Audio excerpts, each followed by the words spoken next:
മുട്ടുവേദനയെ കുറിച്ചിട്ടാണ് സംസാരിക്കുന്നത്. കേരളത്തിൽ അടുത്ത കാലത്ത് വരെ വളരെ അപൂർവം പേർക്ക് മാത്രം ഉണ്ടായിരുന്ന വിഷയമാണ് മുട്ടുവേദന.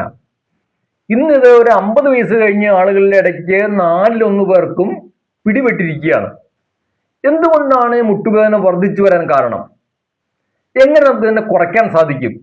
ഈ വിഷയങ്ങളെ കുറിച്ചിട്ടാണ് നമ്മൾ ചിന്തിക്കുന്നത്. മുട്ടുവേദനയുള്ള പലരും പറയാറുള്ളത് മുട്ടിന്റെ അസ്ഥിക്ക് തേയ്മാനം വേണമെന്നാണ്.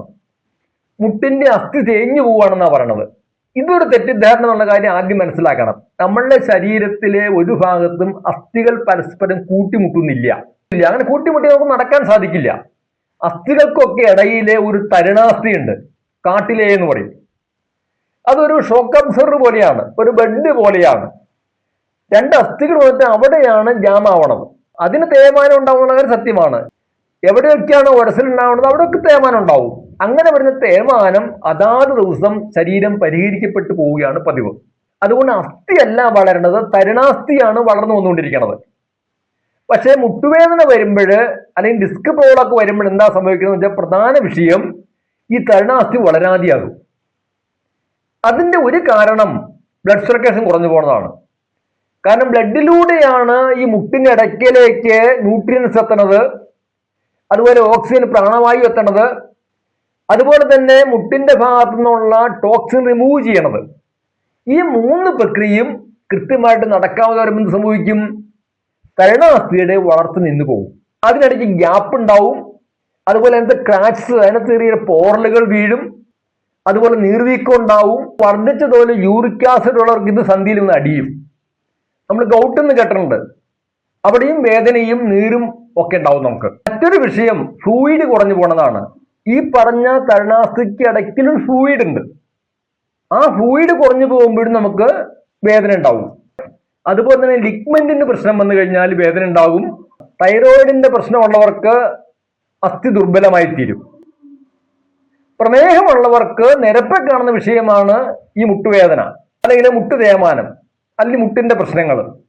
അമിത ശരീരഭാരമുള്ളവർക്കും മുട്ടുവേദന സ്വാഭാവികം ഉണ്ടാവും. പിന്നെ നിങ്ങളൊക്കെ അറിയേണ്ട വലിയൊരു രഹസ്യമുണ്ട്. അത് അസ്ഥിയുടെ പ്രശ്നം കൊണ്ടല്ല പലപ്പോഴും നമുക്ക് മുട്ടുവേദനയോ ഡിസ്കിന്റെ പ്രശ്നമോ നടുവേദന ഉണ്ടാവണം എന്നുള്ളതാണ്. പകരം മസിലുകളുടെ പ്രശ്നമാണ്. ഞാൻ തുടക്കത്തിൽ പറഞ്ഞ അസ്ഥികൾ പരസ്പരം കൂട്ടിമുട്ടുന്നില്ല എന്ന് പറഞ്ഞു. ഒരാൾ മരിച്ചു കഴിഞ്ഞാൽ അസ്ഥികളെല്ലാം വേറെ വേറെ പോകും. അപ്പൊ ഈ അസ്ഥികളെ കൂട്ടിയോജിപ്പിക്കുന്ന ഘടകം എന്ന് പറയുന്നത് മസിലാണ്, നമ്മളെ പേശികളാണ്. അപ്പൊ ദൃഢമായ പേശികൾ ഉണ്ടെങ്കിൽ മാത്രമേ അസ്ഥിക്ക് ബലം ഉണ്ടാവുകയുള്ളൂ. അസ്ഥികൾ പരസ്പരം ബന്ധിക്കപ്പെട്ട് നിൽക്കുകയുള്ളൂ, അതിന് ചലനം നടക്കുകയുള്ളൂ. അപ്പോൾ മുട്ടുവേദന ഉള്ളവർക്ക് 90% പേർക്കും അവരുടെ പേശികൾ ദുർബലമായി തീരുന്നു. അതുകൊണ്ട് മസിൽ ലോസ് വരാതിരിക്കാനുള്ള ശ്രമവും നമ്മൾ നടത്തേണ്ടതാണ്. പ്രമേഹമുള്ളവരുടെ ശരീരം പൊതുവെ ദുർബലമാകുന്നതിന്റെ ഒപ്പം അസ്ഥിയും ദുർബലമാകും. മറ്റൊരു പ്രശ്നം, പ്രമേഹമുള്ള 50% പേർക്ക് സാർക്കോപ്പീനിയ, മസിലോസ് ഉണ്ടാവും. ഇതും ഈ മുട്ടുവേദനയ്ക്ക് കാരണമായി തീരും. അങ്ങനെ ഈ 2 കാരണങ്ങളാണ് പ്രമേഹമുള്ളവരിൽ മുട്ടുവേദന അധികരിക്കാനുള്ള ഇടവരുത്തണത്. മുട്ടുവേദന വന്നാൽ ഇന്ന് സാധാരണ ഓടി ഹോസ്പിറ്റലിലെത്തും. അവിടെ നിന്ന് ചില പെയിൻ കില്ലറുകളൊക്കെ തരും നമുക്ക്. അതിന്റെ മുട്ടിന്റെ നീര് മാറാനുള്ള ചില ഇഞ്ചക്ഷനൊക്കെ എടുക്കും. അല്ലെങ്കിൽ മുട്ടിനകത്തേക്ക് ഫ്ലൂയിഡ് കുത്തിവെക്കും. പണവും സൗകര്യമൊക്കെ ഉള്ള ആളുകൾ ഇന്ന് ചെയ്തു വരുന്നത് നീ റീപ്ലേസ്മെന്റ് ആണ്.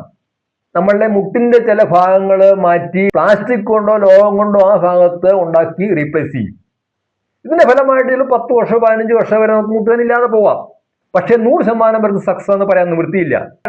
ഏതാണ്ട് 80% പേർക്ക് ഇത് ഫലപ്രദമായിട്ട് കാണുന്നുണ്ട്. പക്ഷെ കാലാവധി എല്ലാവർക്കും ഒരുപോലെ കിട്ടിക്കൊള്ളുന്നില്ല. പക്ഷെ കോസ്റ്റ്ലി ആണ്. ഒരു 1-2 ലക്ഷം രൂപയെങ്കിലും ഒരു കാല് മാറ്റിവെക്കാൻ. 2 കാലാവുമ്പോൾ 4 ലക്ഷം രൂപ ചെലവ് വരും. അപ്പൊ സാധാരണക്കാർക്ക് ഇത് സാധിച്ചുകൊള്ളുന്നില്ല. പക്ഷെ അടുത്ത കാലത്ത് വരെ മുട്ടുവേദന ഇതുപോലെ വ്യാപകമായിരുന്നില്ല. എൻ്റെ ഫാദർ മരിക്കണത് 96-ാമത്തെ വയസ്സിലാണ്. ഞാൻ മുട്ടുവേദനെ കുറിച്ച് പറഞ്ഞു കേട്ടിട്ടില്ല.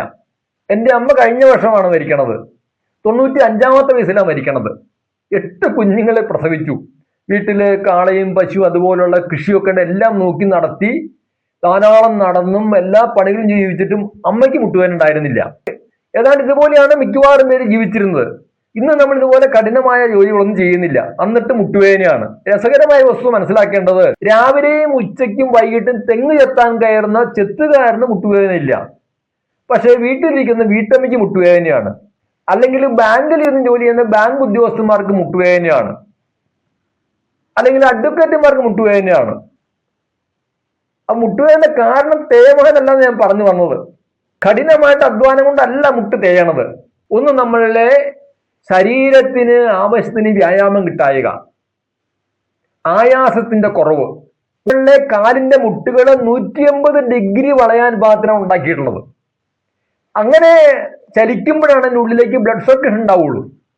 ബ്ലഡിലൂടെയാണ് നമ്മളുടെ തരുണാസ്ഥികൾക്ക് ആവശ്യമായിട്ടുള്ള ന്യൂട്രിയൻസ് എത്തണത്, ഓക്സിജൻ എത്തണത്, അതുപോലെ അവിടെ നിന്ന് ടോക്സിൻ റിമൂവ് ചെയ്യണത്. അപ്പോൾ കൃത്യമായി വ്യായാമം ഇല്ലെങ്കിൽ ഈ 3 പ്രക്രിയ നടക്കാതെ വരും. ഇതിന്റെ ഫലമായിട്ട് തരുണാസ്ഥിയുടെ വളർച്ച നടക്കാതെ വരും. അതാണ് മുട്ട് തേയ്മാനത്തിന്റെ ഒരു കാരണം. പണ്ട് ഇതുപോലെ മുട്ടുവേദന ഉണ്ടായിരുന്നില്ലെന്ന് ഞാൻ പറഞ്ഞു. അന്ന് നമ്മൾ ഇരിക്കുമായിരുന്നു, നടക്കുമായിരുന്നു, ഓടുമായിരുന്നു, ചാടുമായിരുന്നു, മല കയറുമായിരുന്നു, നീന്തുമായിരുന്നു, ഉറക്കെ കയറുമായിരുന്നു, ഇതുപോലൊക്കെ ചെയ്യുമായിരുന്നു. അപ്പോൾ സ്വാഭാവികമായിട്ട് മുട്ടിന് ആവശ്യമായി വ്യായാമം കിട്ടിയിരുന്നു. മൂത്രമൊഴിക്കാനും മലവിസർജനവുമായിട്ട് ചിലപ്പോൾ ദിവസം 8-10 പ്രാവശ്യം ഇരിക്കേണ്ടി വരും. ഇന്ന് ഇത്തരം യാതൊരു കാര്യവും നടക്കുന്നില്ല. നമുക്ക് എല്ലാത്തിനും വാഹനങ്ങളും മറ്റെല്ലാ സൗകര്യങ്ങളും ഉള്ളത് കൊണ്ട് നമ്മളുടെ 99% പേരുടെയും മുട്ട് ഈ 180 ഡിഗ്രി ഒരു പ്രാവശ്യം പോലും തിരിയുന്നില്ല, വളയുന്നില്ല. ഇതാണ് മുട്ടുവേദനയുടെ ഒരു പ്രധാന കാരണം. പരിഷ്കാരത്തിന്റെ പ്രതീകമായിട്ട് യൂറോപ്യൻ ക്ലോസറ്റിനെ കൊണ്ട് സ്ഥാപിച്ചു കഴിഞ്ഞു. ഏതാണ്ട് കസേരയിൽ ഇരിക്കുന്ന പോലെ ഇരുന്നിട്ടാണ് മലമൂത്ര വിസർജനം നടത്തുന്നത്. ഇതൊരു പരിധിവരെ നമ്മുടെ മുട്ടിനെ അനാരോഗ്യത്തിന് നയിക്കുന്ന ഒരു സംഗതിയാണ്. രണ്ടാമത് ആഹാരത്തിന്റെ പ്രശ്നമാണ്.